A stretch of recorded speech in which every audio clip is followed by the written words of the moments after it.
दोस्तों, यमन के हूतीज ने अमेरिका को पूरी तरह से बेनकाब कर दिया है। लाल सागर को लेकर कल अमेरिका ने जो एक झूठी खबर फैलाई थी कि भारतीय झंडे वाले जहाज पर हूतीज ने हमला किया है, उस खबर को अब पूरी तरह से वेरीफाई करके यमन के हूतीज ने दुनिया को सच बता दिया है।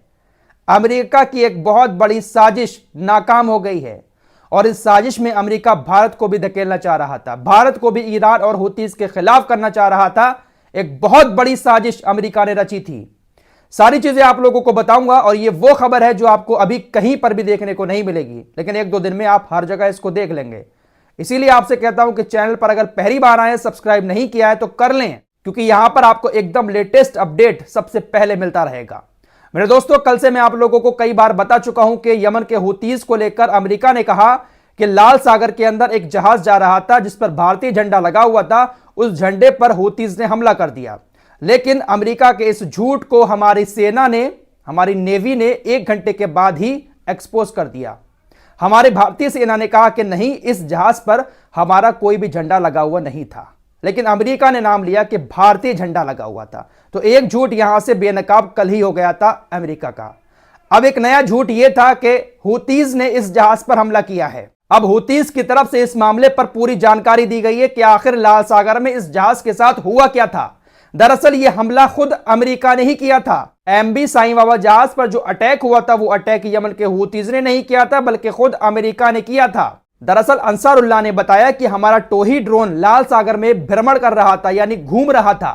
इनका जो टोही ड्रोन है, यह समुद्र में घूमता रहता है, निगरानी रखता है कहां पर क्या एक्टिविटी हो रही है। तो यह टोही ड्रोन समुद्र में घूम रहा था, जिसको देखकर अमेरिका पूरी तरह से बौखला गया और लाल सागर में अमेरिका का जो युद्धपोत मौजूद है, उस युद्धपोत से कई सारी मिसाइलें दागी गईं उस टोही ड्रोन को मारने के लिए।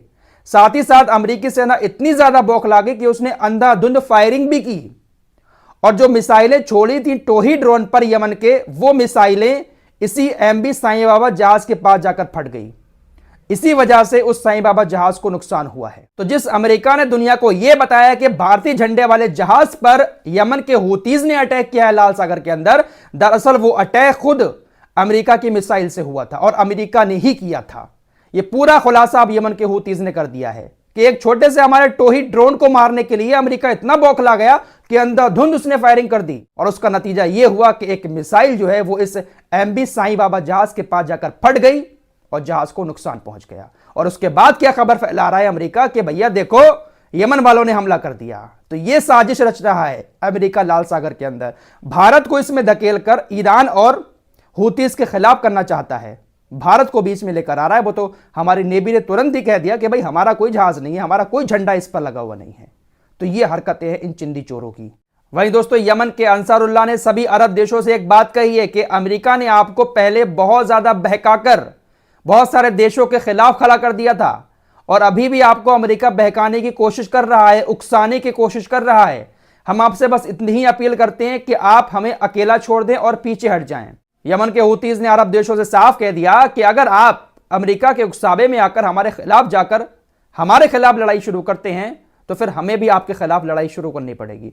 बेहतर यही होगा कि आप पीछे हट जाएं और हमें अकेला छोड़ दें, ताकि हम खुलकर जो दुश्मन है हमारे, उनसे जंग लड़ सकें। वहीं दोस्तों, खबर यह आ रही है कि दुनिया की सबसे बड़ी शिपिंग कंपनी मेसर्क ने एक बार फिर से अपने जहाजों को लाल सागर में उतार दिया है। हालांकि इस कंपनी का अब कोई भी जहाज इजराइल की तरफ नहीं जाएगा। मेसर्क शिपिंग कंपनी दुनिया की बहुत बड़ी शिपिंग कंपनी है और इसको 3-4 दिन के अंदर ही बहुत बड़ा नुकसान भी हो चुका है। इसलिए इसने अपने जहाजों को एक बार फिर से लाल सागर में इसलिए उतार दिया है क्योंकि हूतीज ने कहा है कि हम इजराइल के जहाज के अलावा किसी और जहाज को नुकसान नहीं पहुंचाएंगे। दोस्तों, इजराइल की बात करें तो इस जंग में इजराइल अब पूरी तरह से नाकाम हो चुका है। पिछले कई दिनों से जो बातें इजराइल को लेकर मैं आपको बता रहा हूं, वही सेम बातें अब जो राष्ट्रपति है इजराइल का, उसने कही हैं। इजरायली राष्ट्रपति हरगोज ने कहा, जब हम विभाजित होते हैं तो दुश्मन जश्न मनाता है। मैं नेतृत्व से अभियानों को रोकने की मांग करता हूं।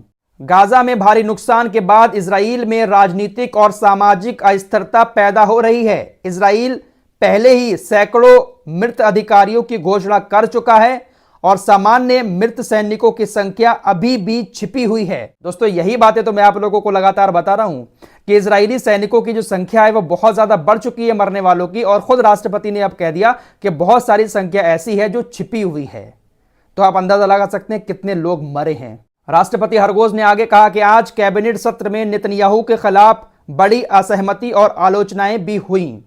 ये बात भी मैं आप लोगों को लगातार बता रहा हूं कि नेतन्याहू की लगातार इजराइल के अंदर आलोचना हो रही है। इजराइल के जो बंधक हमास के कब्जे में हैं, उनके परिवार वालों का विरोध बढ़ता जा रहा है, ये जानते हुए भी कि युद्ध विराम के बिना उनके अपने गाजा में युद्ध से नहीं बच पाएंगे। अर्थव्यवस्था भारी गिरावट के साथ चरमरा गई है। गाजा और लेबनान के सीमावर्ती क्षेत्रों में बड़ी संख्या में इजरायली निवासी विस्थापित हो गए हैं, यानी भाग गए हैं, और उनके जल्द वापस लौटने की भी कोई संभावना नहीं है।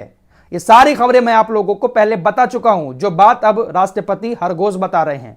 हिजबुल्लाह की वजह से लेबनान के बॉर्डर से 80,000 से 1 लाख यहूदी अपने घरों को छोड़कर भाग चुके हैं। यह बात मैं आप लोगों को पहले बता चुका हूं।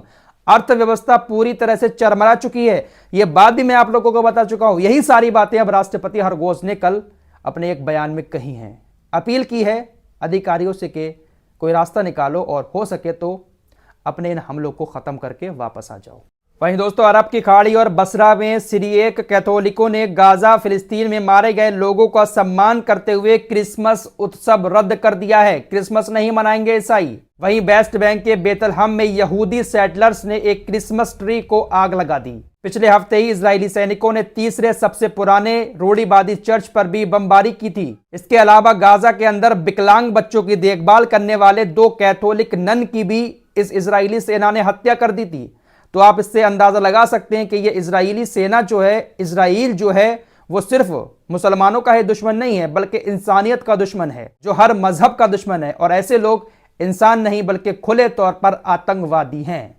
जो इंसानियत का दुश्मन होता है वो खुला आतंकवादी होता है। दोस्तों, स्पेन के प्रधानमंत्री पेड्रो सांचेज ने साफ कह दिया है कि हम एक स्वतंत्र फिलिस्तीनी राज्य चाहते हैं। हमारा स्टैंड क्लियर है कि हम फिलिस्तीन को एक आज़ाद राज्य के रूप में देखना चाहते हैं। यह स्पेन वही है जिसको अमेरिका ने अपने गठबंधन में शामिल किया था और सबसे पहले यही देश गठबंधन से बाहर हुआ था। हिजबुल्लाह ने कहा है कि इजराइल के खिलाफ गाजा की जीत सिर्फ लेबनान या ईरान की जीत नहीं होगी, सिर्फ मुस्लिमों की जीत नहीं होगी, बल्कि पूरी मानवता की जीत होगी। दोस्तों, अल कसाम ब्रिगेड के स्पोक्स पर्सन अबू उबैदा ने कल शाम बताया है कि पिछले 4 दिनों में हमने इजराइल के 35 टैंकों को पूरी तरह से नष्ट कर दिया। पिछले 4 दिनों की बात करें तो अलग अलग तरीके से हमने 48 इजरायली सैनिकों को मौत के घाट उतार दिया है। दर्जनों सैनिक घायल हैं।